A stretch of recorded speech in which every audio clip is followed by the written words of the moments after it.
Muy buenas tardes, señor doctor Gabriel Heras. Doctor. Hola, buenas tardes. ¿Qué tal? ¿Cómo estáis? Un placer. Muchas gracias, bien. Y muchas gracias por el tiempo que nos va a destinar, doctor. Bueno, debo decir acá que usted es director y creador del proyecto UCI, UCI con H, ¿no? Que es Humanizando los Cuidados Intensivos.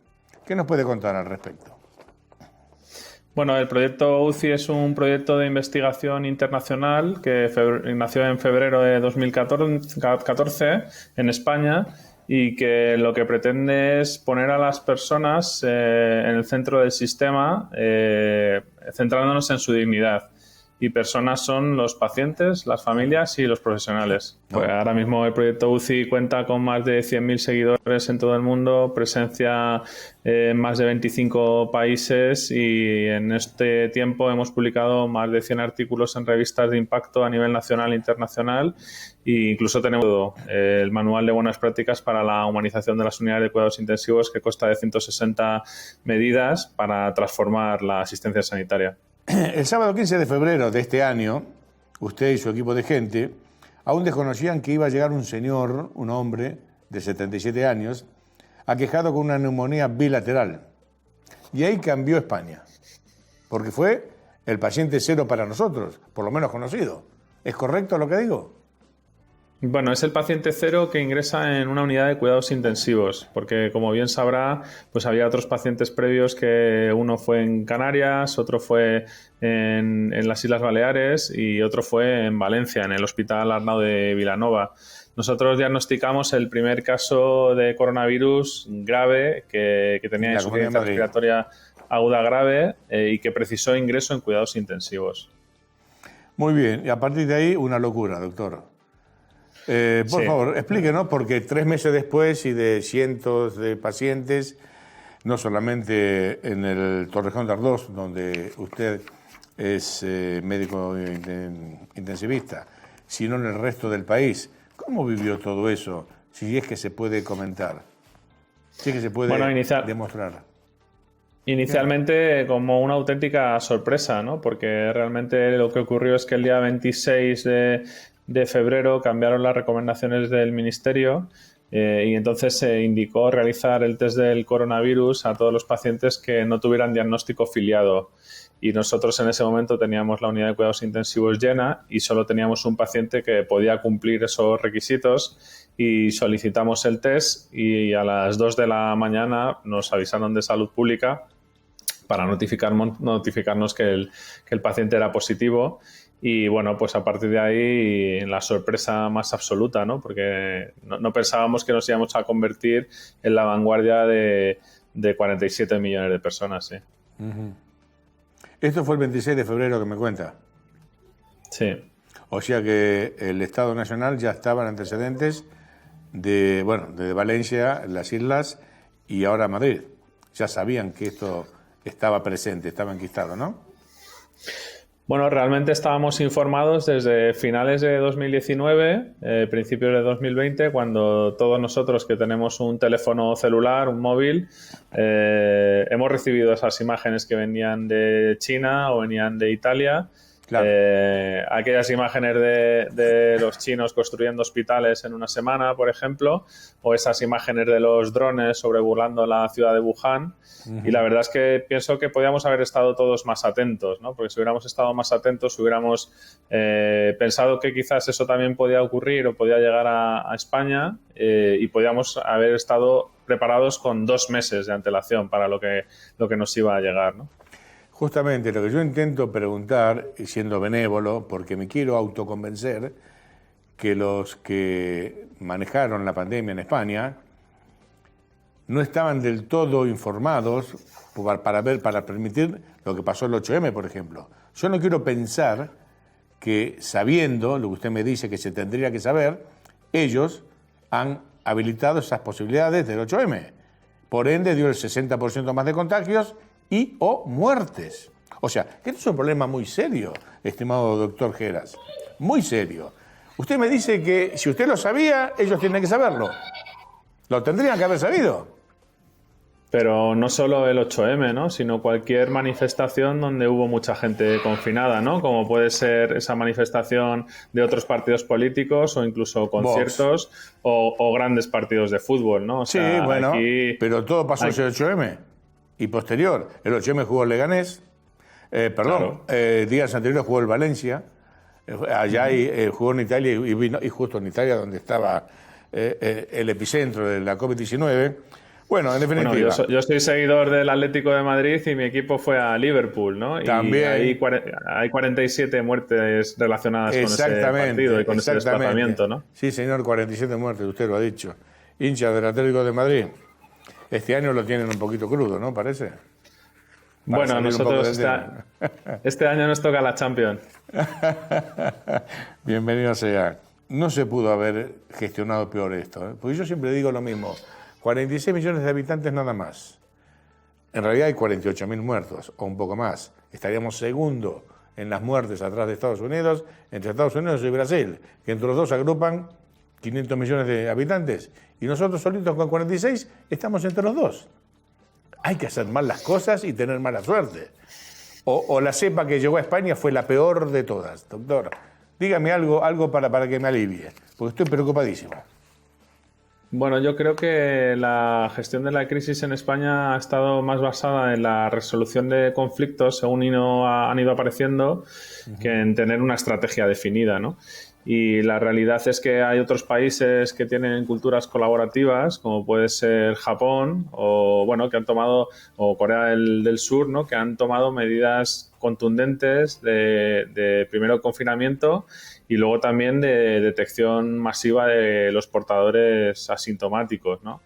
Realmente esta enfermedad es una enfermedad invisible y si no descubrimos quiénes son las personas que contagian, pues difícilmente vamos a poder evitar ese gran flujo de pacientes que han llegado a las unidades de cuidados intensivos españolas y que han colapsado el sistema, ¿no? Bueno, yo me gusta enfocarme más en las soluciones porque ya para esta pandemia lógicamente vamos tarde. Y sería ideal que aprendiéramos de la situación tan desastrosa y tan macabra que hemos vivido en los hospitales, pues para que esto no vuelva a ocurrir, por supuesto. Usted mencionó Japón y nosotros estuvimos conectados con Corea del Sur, así en directo como con usted, con Corea del Sur. Fue un jueves antes del 1 de mayo, recuerdo que era el fin de semana largo, y nos decía que en Corea del Sur no estaban confinados. Y Corea del Sur, geográficamente, está frente a Shanghái, entre Shanghái y Japón. O sea, en el medio de todo, donde había sucedido todo. Y solamente llevaban 160 muertos. No estaban confinados, pero lo único que dijo el Estado es mascarilla, distancia y el que no lo respete, una multa que jamás se van a olvidar en su vida. Y así sucedió. Y ese día de abril, último día de abril que hablamos, estuvimos conectados en videollamada, así como con usted, nos decían que todos los hoteles de Corea del Sur estaban a tope, no había pasajes de nada. Era un fin de semana clásico, con turismo local, porque no se podía viajar al exterior, pero quiero destacar lo que usted acaba de decir de Japón, que ahí las cosas se dicen y se hacen en serio. Y la gente es disciplinada, porque no sé si habrá visto usted en Madrid. Nosotros somos en Majadahonda. Usted está en Collado Villalba. La gente con la mascarilla la usa de pulsera, la usa como un aro o de colgante, en cualquier lado menos en la cara. Eso acá en Majadahonda debe ser la ciudad del mundo menos correcta con el tema de la mascarilla. Y lo digo hasta el hartazgo. Increíble. ¿Usted piensa que esto ya ha pasado? Yo pienso que los profesionales sanitarios tenemos miedo a lo que pueda ocurrir o si hubiera un rebrote, porque ahora mismo estamos absolutamente cansados, extenuados y no sé si estaríamos preparados para sobrevivir ahora mismo a otra pandemia y al nivel brutal de trabajo que hemos tenido la última semana, fundamentalmente de marzo, ¿no? Principios de abril. Si ahora mismo tuviéramos que volver a ese estado, no estaríamos preparados, ¿no? Los profesionales sanitarios estamos exhaustos, no solo a nivel físico, sino también a nivel emocional. y necesitamos cargar la pila y bueno, pues también analizar qué cosas nos han pasado, ¿no? Yo, por suerte, he tenido ese tiempo en el que caí enfermo y pude escribir el libro en primera línea. Iba a ir a eso ahora, que a mí me ha servido de terapia, sinceramente, porque si yo no hubiera sacado todo lo que tenía dentro, pues quizás hubiera acabado mal de la cabeza. Doctor, usted cayó contagiado por el coronavirus. ¿Cuánto tiempo estuvo con el...? Yo estuve 15 días en casa en aislamiento. Me detectaron el coronavirus a finales de marzo y estuve pues confinado en mi casa. Aproximadamente me incorporé el 13 de abril a trabajar otra vez después de haber tenido una PCR ya de control negativa. O sea que en poco menos de un mes usted escribió este excelente ensayo en primera línea. En poco menos de un mes, ¿lo hizo? Bueno, más que un ensayo es un testimonio en primera persona, que no es solo un testimonio de la crónica del coronavirus, ¿no? Sino es pues una profunda reflexión sobre cómo deberíamos hacer para transformar el sistema sanitario, ¿no? Hacia ese modelo de humanización centrado en la dignidad de las personas, y que claramente el coronavirus ha puesto de manifiesto que es una situación de absoluta necesidad, ¿no? Humanizar la sanidad es ahora y es una cosa que hay que hacerlo, y si nosotros no hayamos sido suficientemente contundentes con la transmisión de la humanización, creo que el coronavirus lo ha puesto claramente de manifiesto, ¿no? Porque muchas de las medidas de investigación que llevamos desarrollando e implementando en el proyecto UCI, pues por desgracia la pandemia se han visto absolutamente afectadas, ¿no? Doctor, ¿usted se contagia porque los EPIs que utilizaba eran buenos o de los que no eran tan buenos o quizás faltaban? ¿O se contagió por mala suerte? El primer mes aproximadamente estuvimos trabajando bien, con los equipos de protección individual adecuados en número y en calidad.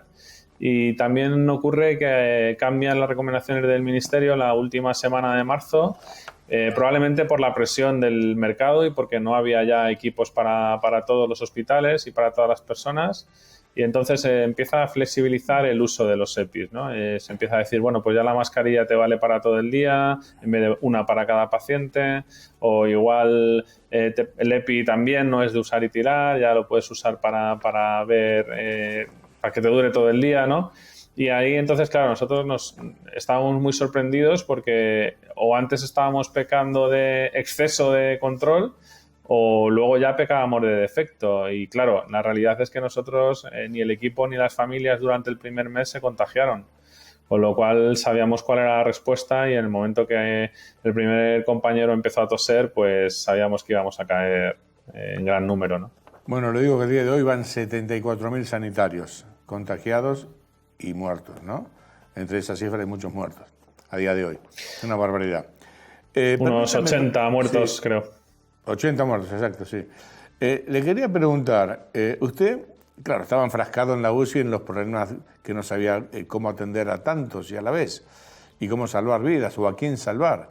Se me ocurre pensar que era dantesco. Pero usted sabía que la misma persona, me refiero al señor Simón, que le decía, usen la máscara 2 días, a la gente, al pueblo le decía, ahora no hace falta usar mascarilla. Pero lo dijo porque no había mascarillas. ¿No hubiese sido mejor decir, señor, por favor, no salga de su casa, que se va a contagiar y se puede morir porque no conseguimos mascarillas? ¿No hubiese sido mejor eso, doctor? Bueno, yo creo que durante la pandemia ha habido una falta de humildad en reconocer las cosas tal cual han sido, ¿no? Tanto en lo que sabíamos como en lo que no sabíamos, ¿no? Uh-huh. Y también creo que un factor fundamental ha sido el miedo. Y el miedo ha hecho tomar decisiones que no siempre estaban justificadas y no siempre estaban basadas en la ciencia, ¿no? Y eso es fundamental. O sea, nosotros al fin y al cabo somos científicos y tenemos que guiarnos de las evidencias. Y yo te puedo decir que nunca en medicina se había hecho tanto sin ningún tipo de evidencia científica ni experimental. Y eso ha tenido que ver mucho el miedo. Pero yo le pregunto, vamos a los primeros pacientes, que después se multiplicaban por día. ¿Con qué lo trataban al principio? Porque corticoides sí, corticoides no, antiinflamatorios tampoco. ¿Cómo era? Era una confusión gigantesca. ¿Por dónde optaban ustedes? De hecho, los corticoides, inicialmente, por lo que estudiábamos y que venía de China y de Italia, estaban prácticamente proscritos y luego a la larga, incluso hoy ha salido un estudio publicado sobre la reducción de la mortalidad gracias al uso de corticoides, ¿no? Inicialmente se usaba interferón, se usaban antirretrovirales, el lopinavir, ritonavir. También se han usado inhibidores de la interleuquina 6, el tocilizumab, que, bueno, yo quiero decir que realmente el coronavirus no tiene tratamiento y todos esos tratamientos son útiles para otro tipo de enfermedades, para el VIH, para la artritis reumatoide,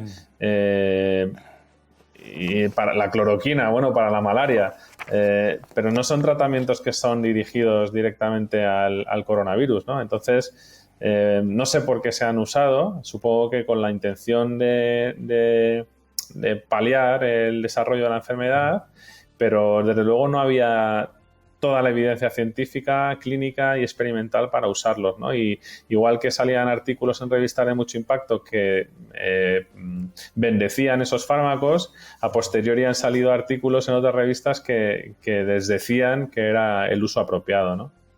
Permítame decirle que todos los días siempre hay alguna novedad, ¿no? Proponemos el uso de la vacuna oral contra el poliovirus para mejorar o prevenir la COVID-19. Tanto el poliovirus como el coronavirus son virus de ARN, de cadena positiva. Mire usted, dice que ahora parece que la vacuna oral, la de la polio, serviría para paliar un poquitito a la COVID-19. ¿Usted cree que puede ser eso? Porque uno ya no sabe Yo creo, qué creer. Claro, efectivamente. Bueno, si es que los protocolos ministeriales incluso cambiaban día a día.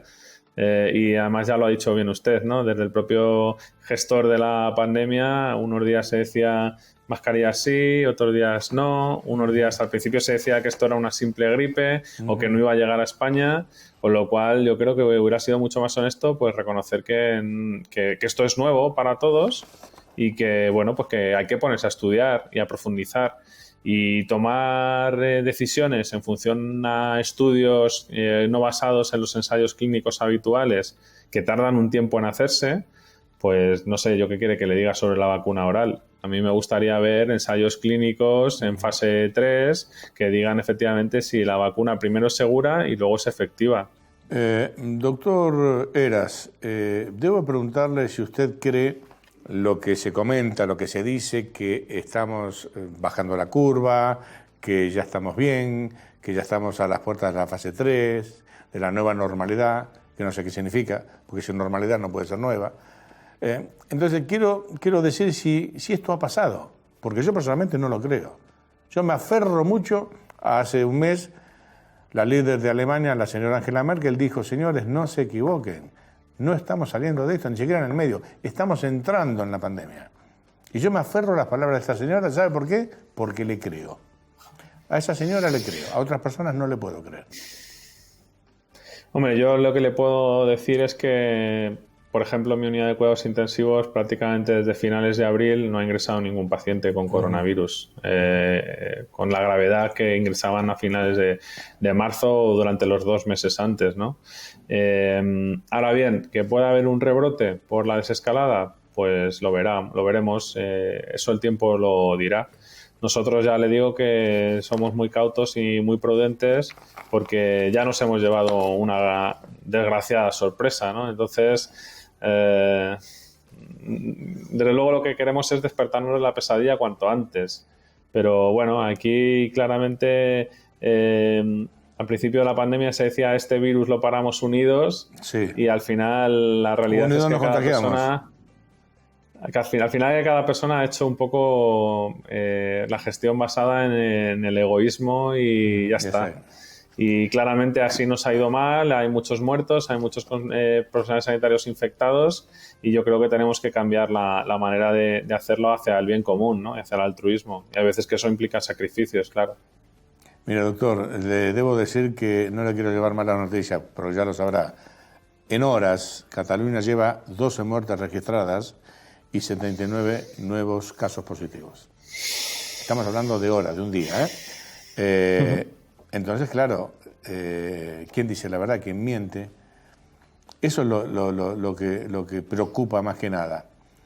Y por otro lado, ¿por qué hasta el ejército se está preparando para un nuevo rebrote supuestamente en octubre? ¿Qué está pasando? ¿Usted sabe la verdad para que se lo comente a la gente que nos ve? Porque no, yo lo que no sé, ¿no?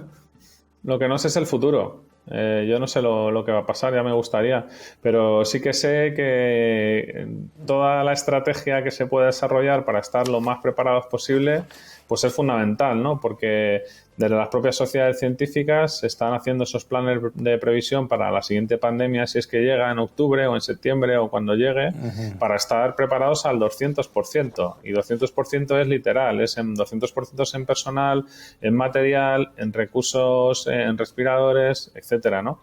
Ahora bien, veremos a ver qué pasa en la siguiente pandemia, porque si previamente el 50% de los profesionales no se siente cuidado con el sistema actual y dejaría la profesión, yo le puedo decir que va a haber muchos profesionales sanitarios que van a dejar la profesión y que no van a estar para la siguiente pandemia, porque al final no merece la pena, ¿no? Por mucha vocación que uno tenga, si ve que la gente hace lo que le da la gana, nosotros no estamos para jugarnos la vida de forma gratuita, ¿no? Si la gente no tiene compromiso también para con la sociedad, ¿no? Y claramente los sanitarios han demostrado y hemos demostrado que tenemos compromiso con la sociedad, porque es que nos hemos dejado hasta la vida. Lo creo. Entonces... Mire, doctor, le dije todo lo que le dije porque acá tengo un pensamiento suyo escrito, algo que dijo con su gente. Y dijo exactamente esto: puede que lo peor esté por venir. Eso lo dijeron ustedes. Y yo me aferro a esto porque creo exactamente lo mismo, que lo peor está por venir. Porque con el corona hambre, con el tema de que hay que salir a trabajar, hay que salir a comer, hay que salir... A ver, no fueron 3 años o 4 años como la Segunda Guerra Mundial, fueron 2 meses y medio, 3 meses, donde ha muerto una cantidad inmensa de personas que aparentemente no se asusta a nadie. Pero digo yo, ¿cuántas muertes son suficientes para decir, no salgo de mi casa, me quedo hasta que todo esto aparezca una vacuna o un tratamiento que no me permita morir, no quiero que muera mi hija, ni mi madre, ni mi abuelo? Pero acá parece que la gente es que, no sé, se piensa que está jugando un videojuego. Bueno, yo creo que el ser humano aprende a golpes y hasta que uno no tiene un caso desgraciado en su familia, una muerte, un fallecimiento o que entiende lo que hace el coronavirus en los pulmones cuando un familiar ingresa en la unidad de terapia intensiva. Dígalo para que la gente lo sepa, por favor. Bueno, es muy fácil. Yo lo que hago es animar a cualquier persona que tenga dudas o que le parezca que esto es una invención, pues que venga a las unidades de cuidados intensivos de España o de cualquier parte del mundo y que visite a algún paciente que lleva 90 días ingresado, como tenemos todavía nosotros alguno, la debilidad muscular, la imposibilidad para caminar, para hablar, para los defectos de atención, las terribles pesadillas nocturnas que tienen los pacientes, o si quieren, si no, que hablen con algún familiar de la gente que ha fallecido y que les cuente y les relate su experiencia, ¿no? Y aún así, seguramente habrá gente que hasta que no le ocurra o lo viva en primera persona no va a ser capaz de entenderlo. Doctor Gabriel Heras, lo sé, que una de las cosas que más afectó a usted y a su equipo de gente es que las familias no podían despedirse. Bueno, nosotros somos yo creo que una rara avis durante la pandemia, porque claramente tomamos la determinación de que ni el coronavirus podía robarnos nuestra humanidad, y nosotros sí que permitimos desde el primer momento la presencia de las familias y sí que permitimos que la gente se despidiera cuando estaban los pacientes en proceso de morir. ¿Y cómo lo hicimos? Pues con la ciencia, es decir, lavado de manos, uso de mascarillas y equipos de protección individual cuando era preciso, ¿no? Y eso es lo que creo que todavía tiene arreglo, porque sigue habiendo muchos hospitales que siguen políticas muy restrictivas y no hay derecho. Yo creo que tenemos que hacer una profunda reflexión sobre qué tipo de sociedad queremos ser si no somos capaces de conseguir dar un equipo de protección individual a un familiar cuando se está despidiendo de su padre o de su madre. Le voy a pedir al señor director, por favor, Celso, póngame el libro que escribió el doctor Heras en primera línea en pantalla. Sabemos que se está vendiendo muchísimo porque mucha gente quiere, es el libro ideal. Lo ha escrito una persona que, como dice el título, estuvo en primerísima línea, jugando con la muerte, contagiándose usted mismo, dejando todo lo que hay que dejar como persona y su equipo de gente. ¿Este libro se vende solamente en España o en países limítrofes o en Sudamérica, por ejemplo? Bueno, de momento la buena noticia es que el libro salió a la venta el día 2 de junio y va por la 5ª edición ya. O sea, en prácticamente 12 días se ha vendido de una manera espectacular y yo estoy muy agradecido a toda la gente por la recepción y también a los compañeros porque muchos me han escrito dándome las gracias porque esto va a ser el legado histórico de la pandemia para los profesionales sanitarios y yo me alegro de haber sido la persona que lo ha escrito, ¿no?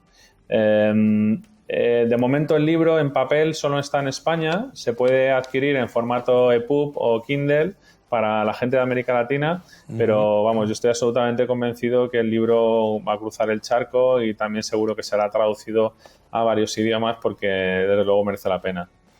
Esperemos que sí, doctor, porque el libro dice todo lo que la gente necesita y debe saber. Doctor Gabriel Hera, simplemente felicitarlo, agradecerle a usted, a su familia, a su gente de la UCI, por haber hecho todo lo que han hecho y por este libro magnífico, que es un testigo de esta locura que estamos viviendo. Pues muchas gracias, muy amable.